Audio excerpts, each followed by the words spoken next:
Hey guys, how's it going? Andrew here, Enough Said Cards, and I'm finally getting around to doing my recap video for the Philly show, which took place this past weekend. And my son Jack and I drove up Friday morning from Virginia. We arrived shortly after the show opened Friday and spent the rest of the day there till the show closed at 8. We were there all day Saturday, and then we spent the morning on Sunday there as well. Just had a really great time. Jack actually made his own recap video for his channel, so if you get a opportunity, please check out his video also. I'll put a link below. And we stayed at the Radisson, which is actually connected to the facility where the show took place, so that was really convenient. We didn't even have to go outside to walk down the show in the morning, which was nice. And we were able to spend quite a bit of time with some fellow YouTubers. We hung out quite a bit with Brian B. Roth 6, who's a great guy. Walked the floor with him quite a bit, looked at a bunch of cards, and just, really enjoyed ourselves hanging out together. Also spent some time with Ray from Philly on Saturday afternoon. Was glad I got to meet up with Ray, and we walked around together for a while also and checked out a bunch of cool stuff, looked through some bargain bins, found some great buys. And then we hung out a little bit after the show, which was fun also, just sitting around talking cards for a while, which was great. I got to see Mike O and Ed Wesker Griff briefly on Saturday, and it was nice to see them. Unfortunately, didn't get to spend a ton of time with them, but it was nice to catch up for a few minutes. And then also met a new YouTuber named Mike.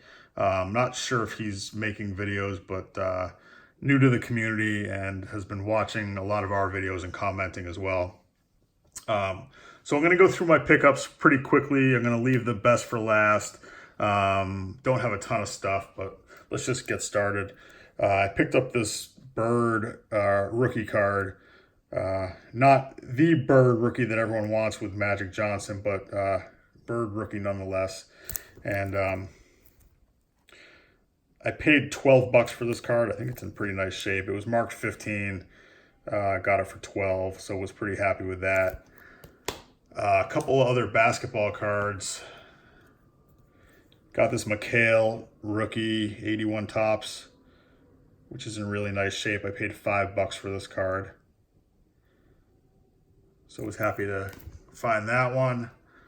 From the same set, got this Robert Parrish card.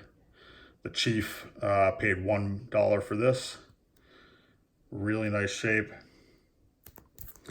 Growing up in the 80s in Boston, it was a great time to be a Celtics fan, so these cards bring back a lot of memories for me. And the second year Bird card, paid $5 for this one. Another card that's in really nice shape. So happy to grab that one. Got these two Bobby Shantz autograph cards. When we arrived on Friday, we got 2 free autograph tickets for Bobby Shantz. So Jack and I immediately went straight to find a couple Shantz cards to get autographed. We had met him once before, I think 2 years ago. And I'd been waiting because I wanted to ask him a specific question about what it was like to be coached by Chief Bender, who's a Hall of Fame pitcher. He pitched in the early 1900s, the dead ball era, and he was Bobby's pitching coach in the early 50s. And that was shortly before Chief passed away. And Bobby was more than happy to talk about Chief Bender and shared a couple stories which were great. And he said that Chief always encouraged him to throw low strikes. He wanted him to keep it low in the zone. And he said Chief would hate it when he would walk anybody. And if he walked someone, when he came back to the dugout after the inning, Chief would curse him out. But he really told some awesome stories. And Bobby turns 94, I think, in the next couple weeks. He's just in incredible shape. Sharp as a tack, and physically just moves around quickly. And I shook his hand. He's got a vice grip handshake, and just a really great guy. You could tell he really enjoyed talking to everyone that was there. So that was really cool. Got a couple 80s cards. Got this Mattingly rookie and paid $5 for this card. It's in pretty good shape. Just happy to have it in the top loader here. Nothing I'm going to be grading or anything, but I remember pulling one of those in '84. So that's a good memory. Got this McGuire 85 tops card for $5 also. Another card that's in pretty nice shape. So I was happy to find that one. Actually, all three of these 80s cards are from the same dealer. The final one is this 83 Topps Boggs rookie card. And he just had stacks of 80s cards, all in nice shape like this that were $5 each. So these are the three that I found. Got two Anthony Rendon rookie cards. Anthony Rendon is having a great year. I think he's underrated and undervalued in the hobby. Got this, what are these? 2012. This one's numbered to 500. Blue parallel Bowman, first Bowman card. And paid $5 for that. This one's also 2012 rookie card. And I think this one's called Silver Ice. Someone correct me if that's incorrect. But paid $5 for this one also. And Rendon's having a great year. At night in the hotel room, Jack and I opened a bunch of boxes. I opened one 2019 Bowman Mega Box and pulled these Mojo refractors. Got a Joey Bart, Marco Luciano, and got this Alec Thomas autograph card. Don't know who he is on the Diamondbacks, but always fun to pull an auto. Jack did a little better than me. He got a Wander Franco and a couple others. Next up, I have two kind of cool postcards, and just stumbled across both of these and thought they were really neat.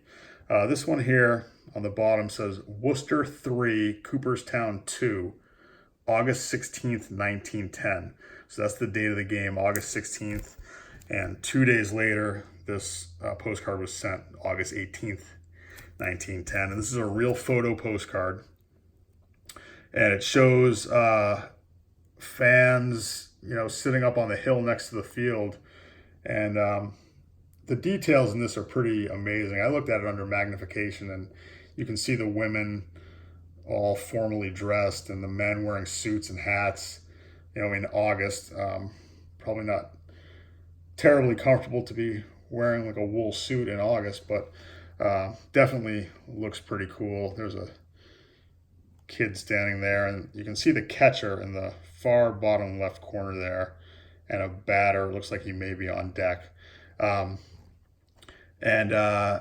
Worcester refers to the Worcester Busters, which were a minor league team that were managed by Jesse Burkett at this time, and he's a Hall of Fame player.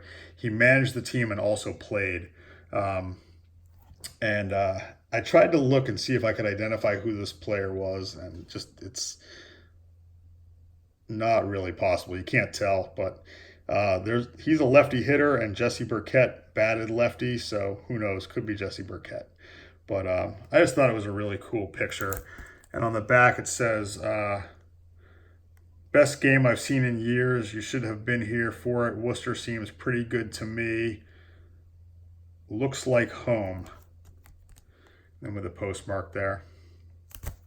So I paid $20 for that. I thought it was pretty cool. And then also got this postcard. This says the Holy Cross Yale game, Fitton Field, May 20th, 1905, Worcester, Mass.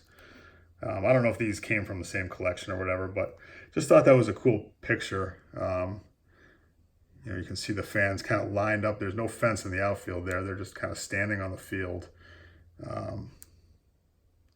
And I haven't had a chance to research Fitton Field yet, but I'm going to do that. Just thought that was a cool picture. And I paid $5 for this one. So that game was in 1905. This one's postmarked in 1911. So someone had this for a while before they mailed it. And then finally, my bigger pickup for the show is this card here. This is an E253 Oxford Confectionery George Sisler card. And this is a pretty tough set. That's the whole checklist there, 20 players. And you can see there's some really big names: Walter Johnson, Tris Speaker, Ty Cobb, Babe Ruth.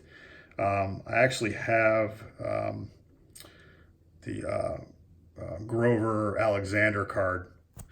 But I saw this one, and this, like I said, is a pretty tough set. There's less than 40 graded examples of this card. And although this one's not in great shape, I thought it presents pretty well. Nice clear picture of Sisler's face there. And I'm going to get this one slabbed by SGC just to protect it, and I think it'll look pretty nice in an SGC slab. On the top here, for those of you that aren't familiar with this set, it says the following star baseball players of both major leagues make up the complete set of lithographed cards, one of which is wrapped with each piece of caramel. These cards are reproduced solely for the Oxford Confectionery Company, Oxford, Pennsylvania. So I thought that's kind of neat that it says that. And also thought it was pretty cool that we drove through Oxford, Pennsylvania on the way to the show. So kind of fitting, I guess, that I came home with this. And I was really happy with the price that I paid for this. Like I said, there aren't a ton of these. You could, research it if you want to see kind of what they go for, but I got a good deal on this, and, not in high grade, but I thought it presents pretty well, and happy to get that card. So I'm going to bring that to SGC at the Chantilly show, which is next month, and maybe submit a couple other cards also. That's it. Thanks for watching, guys. And again, if you get a chance, please watch Jack's recap video. I will catch up with you soon. Bye.